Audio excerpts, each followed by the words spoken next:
Bonjour, bonjour. J'espère que tu te portes bien. Je ne voudrais pas citer ton nom pour ne pas pour des besoins d'anonymat et que tu puisses être en sécurité. Moi, je voudrais, connaissant tes relations, que tu puisses transmettre cet audio ici. Ce mouvement, ce phénomène ici n'est pas à prendre à la légère. Ce phénomène que tu viens de me transférer n'est pas à prendre à la légère. Regarde, depuis que qui nous connaissons a accédé au pouvoir, il y a eu amplification de cet exode massif, de cet exode massif rural, plutôt de cet exode rural massif.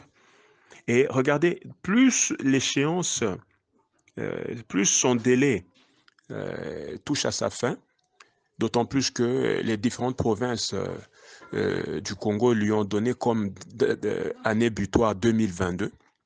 Plus on se rapproche, et nous sommes en 2022, au lieu qu'il y ait ralentissement de l'exode, ça s'amplifie. Moi, je pense que la logique aurait été pour ces gens-là, sachant qu'il y a déjà des menaces d'extermination ou des menaces euh, selon lesquelles on désirait retourner ces populations dans leur province d'origine. Je pense que le bon sens voudrait qu'ils arrêtent et qu'ils se mettent d'abord à observer. Mais voilà que pendant que ceux qui sont ici sont en train d'observer le mouvement, ceux qui sont plus ou moins sensés, sont en train d'observer le mouvement pour retourner dans leur province d'origine, c'est l'inverse qui se passe.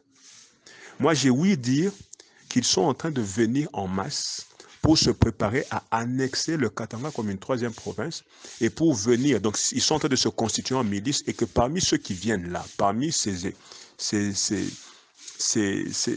population qui s'exilent ou qui viennent en exode au Grand Katanga, il y en a qui sont amenés ici, à qui on a dit de venir ici pour constituer une milice afin d'agresser la province du Grand Katanga. C'est pourquoi j'insiste encore, ce phénomène n'est pas à prendre à la légère et qu'il faudrait prendre des mesures anticipatives pour que le moment opportun, la grande province du Katanga ne soit pas prise au dépourvu. Ne soit pas prise au dépourvu. Parce que comme cet honorable du Grand qui vous l'avait dit, c'est la communauté swahiliphone, ce sont les provinces de la communauté swahiliphone qui sont ciblées.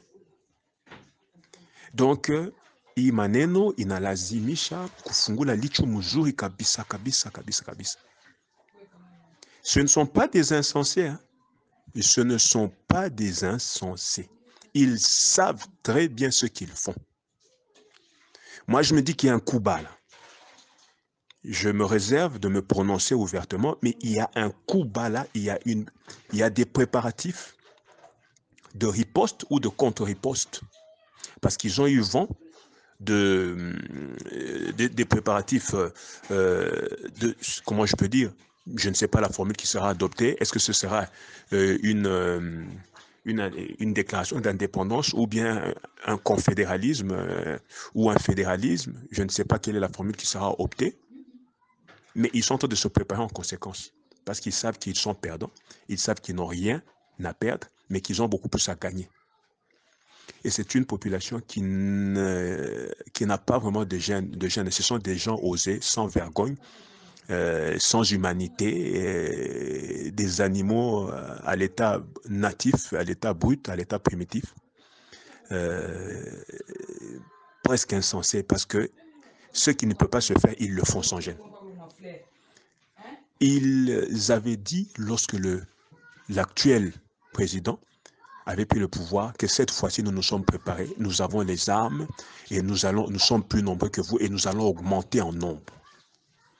Alors, il faut vraiment, vraiment, parce que le temps d'être déstabilisé est passé. C'est le temps où chaque province qui sera indépendante, que ce soit en État, que ce soit selon la formule d'un État indépendant, ou que ce soit dans la formule d'un État fédéré, un État indépendant fédéré, que chacune de ces provinces se prépare.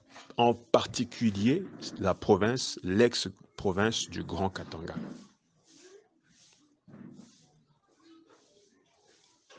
Parce que vous allez penser que ce sont des réfugiés, mais ils viennent. Hein? C'est un mouvement de ralliement. Ils ont reçu un mouvement. Moi, j'analyse, je dis, ils ont reçu un ordre de ralliement au Grand Katanga. Posez-vous la question, pourquoi ils ne vont pas dans la province orientale, qui est proche? Pourquoi ils ne vont pas dans le Grand Kivu en passant par le Maniema? Il y a un plan. Et il convient que les autorités et les responsables, ainsi que les notables du Grand Katanga, fassent ce qu'il convient. Je ne dis pas exterminer, mais prendre des mesures pour contrecarrer le projet qu'ils ont pris. Parce qu'au jour d'aujourd'hui, ce n'est plus le temps où le sang doit couler.